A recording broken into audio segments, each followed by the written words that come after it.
Hello and welcome to my channel. I'm Sherry, Ladyfish Loot, and today's video is going to be the items I sold for the month of February 2026.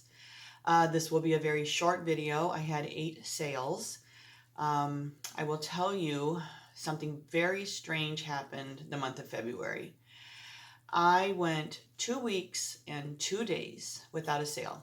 I didn't have any offers. I didn't have any customer service inquiries or issues. I guess you're not going to have issues if you're not selling anything. And I didn't have a sale. That is the first time I'm going to be selling on eBay 17 years in May. And this will be the very first time I ever went 2 weeks and 2 days without a sale.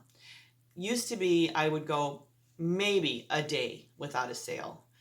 And it has, I would say I've noticed in the last 2 years, ever since I came back to Indiana, not blaming Indiana, I'm just saying it's been about 2 years. And the reason I said that is I'm specifically remembering that because that's when I got here and set up shop in my little condo here.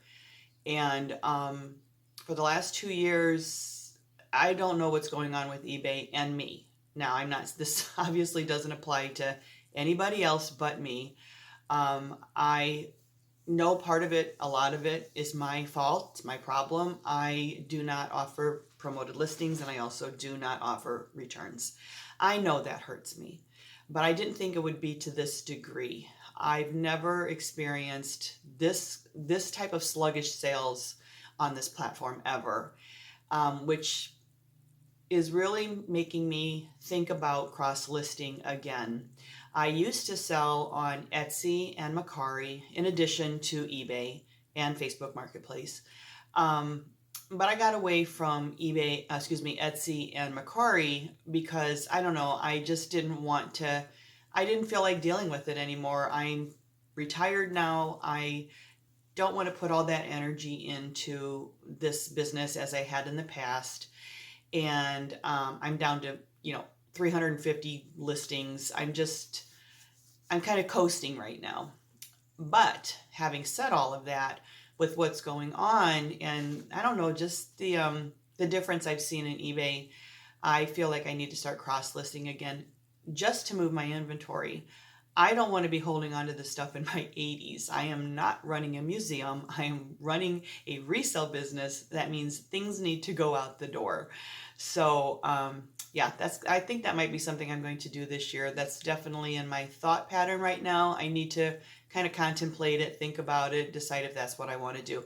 I don't use a cross-listing tool. I do it all myself manually. So, there's time involved. And I don't know if that time's better spent listing my death pile that's in my storage unit right now, making YouTube videos, or just kicking back and relaxing for a minute. And living my life. But yeah, let's go ahead and get into this. I will tell you, I started with a new light. My husband got me a light for my camera.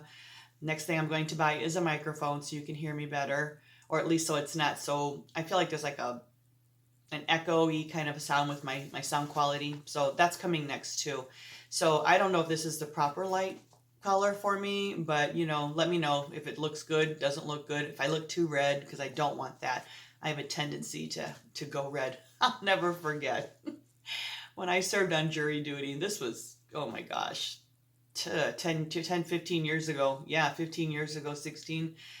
And after all was said and done with the jury and we talked to the victim's family, they had a nickname for me. One of two things. Goldie Hawn, didn't quite get that, but they also called me Strawberry Shortcake because I was always red. I just have this natural redness to my face.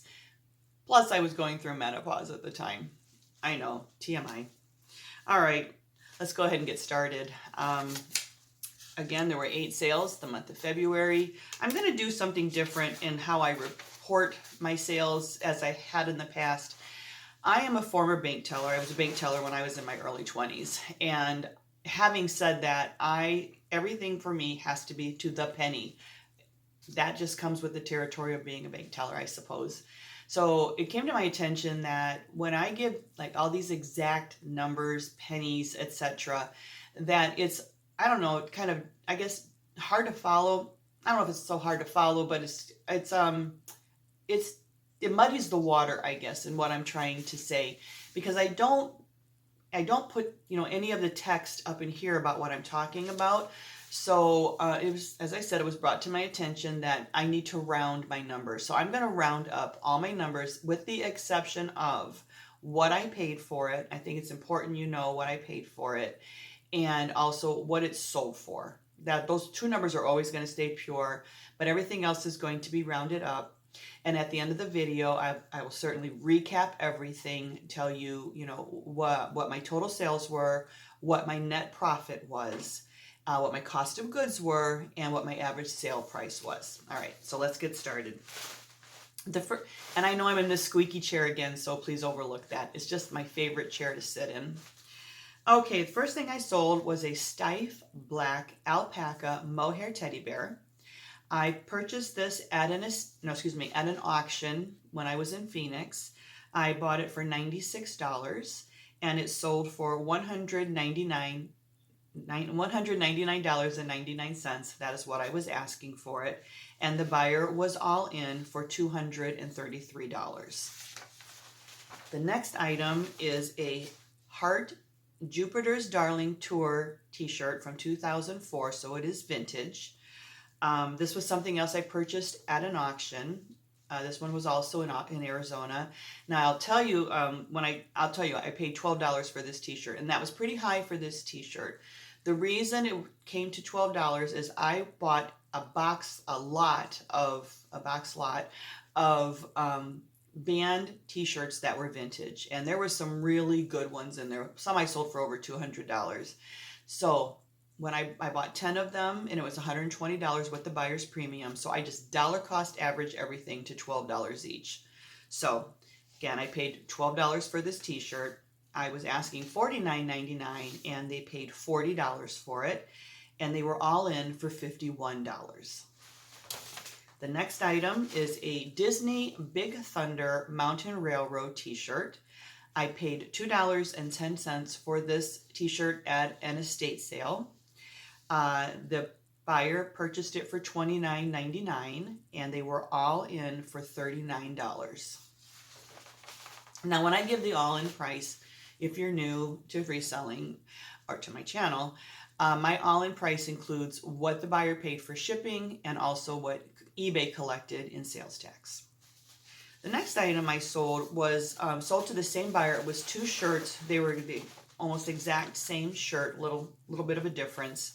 But we worked out a deal, and I gave them basically a 40% discount on these two shirts, which is fine. Again, they've been in my store for a while, wanting to get rid of merchandise. So what they are is a South Sydney Rabbitohs Hawaiian shirt. Now, it didn't have your typical Hawaiian shirt collar. It was more like a polo collar because it was knit. So it was a little different. And they did also call this a jersey. It's a rugby team and was also known as a jersey. So, okay. So I was asking $29.99 for each shirt. And so the buyer combined them and offered me $37, and I accepted it. So again, that's about a 40% discount off of what I was asking. And quite honestly, my prices were pie in the sky. I didn't know what these sold for. I found some that had sold in the past, but they were the actual jerseys, and they sold for a little bit more. But because of the collar and it was a button-up, it was definitely more of a Hawaiian shirt. So again, pie in the sky prices at $29.99. It actually probably came in just about right. I probably needed to charge about $20 for each of these shirts. I'm not justifying it. I'm just, telling you how my thought process is for how I price things. But anyway, the buyer paid $37 for both, and he was all in for $50 on the two shirts.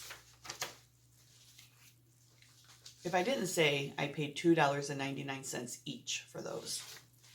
The next item I sold was a big boo-hoo. I'll never buy this brand again because after I bought it, I noticed it's everywhere and people can get it anywhere and basically about for what they paid on eBay for me. So this thing sat for almost 3 years in my store.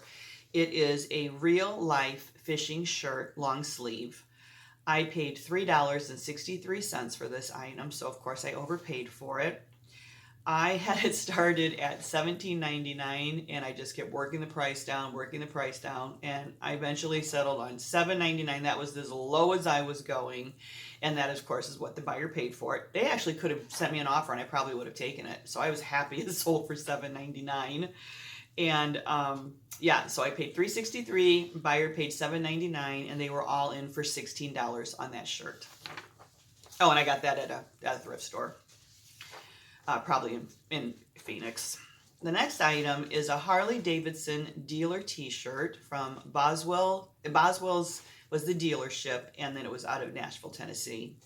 This was a shirt that was free to me because my sister, hi Kim, my sister gave me 3 t-shirts that belonged to my brother-in-law Bill, and so it was free merchandise, free inventory. I'm so grateful when people do that for me.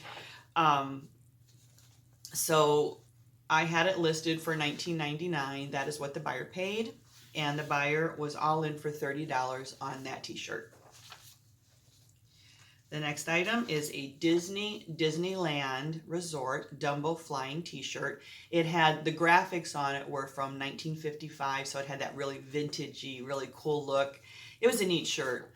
I had it listed for $29.99. That is what the buyer paid, and they were all in for $39 on that shirt. Oh, that's it. I knew it was going to be fast. I didn't realize it was going to be that fast. Okay, so in the recap now, a total of 8 sales. It came to $455.50, but after eBay took out their sales tax, it netted down to $424. My selling costs were roughly $109, and that of course included final value fees and the shipping that I paid. My cost of goods were $121.81, and that brought it down to a net profit of $193, which is basically $46 a week. And my average selling price, I'm happy with this, was up to $53. So I think I've mentioned, I know I've mentioned in past videos, if I'm between that $40 and $50 mark, I'm really happy. So that was the shining spot in February sales for me. So that's it. That's all this video is going to be. I knew it was going to be a quick one. We are under 15 minutes, actually under 13 minutes. So I don't really have anything else to report other than I'm going to be releasing another video. I went to my storage unit, my death pile storage unit, and I emptied out 2 more totes, and I brought them back to my condo, and I'm going to be putting a video out what I found in those totes. That should be coming shortly.